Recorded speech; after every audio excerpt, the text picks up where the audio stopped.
আসসালামু আলাইকুম রহমতুল্লাহি বারাকাতুহু আলহামদুলিল্লাহ ওয়াসসালাতু ওয়াসসালামু আলা রাসূলিল্লাহ ওয়া আলা আলিহি ওয়া সাহবিহি আজমাইন আম্মা বাদ।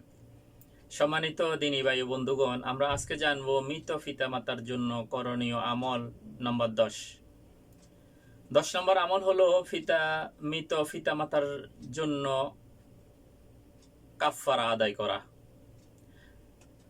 কি কাফফারা? জীবিত থাকা অবস্থায় যদি পিতামাতা ভুলবশত কাউকে হত্যা করে থাকে, হত্যা সহ কোনো কাফারা যদি তার উপরে বর্তায় বা কোনো কসম করেছেন, সেই কসমের কাফারা থাকলে তা সন্তান পূরণ করে দিবেন।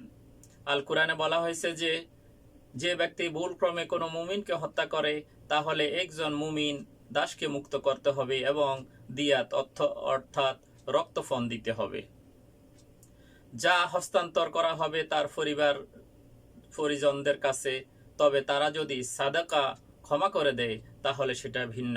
সূরা নিসা আয়াত নম্বর 92। অর্থাৎ এমন যে সমস্ত কাফারা, যে কাউকে হত্যা করা হয়েছে, হত্যার বিনিময়ে হত্যা অথবা সে তার মুক্তিপণ দিতে হবে, এটা ইসলামী শরীয়তের বিধান। কিন্তু যাকে হত্যা করা হয়েছে তার পরিবার যদি ক্ষমা করে দেয়, এতে আর কোনো সমস্যা হবে না ইনশাআল্লাহ।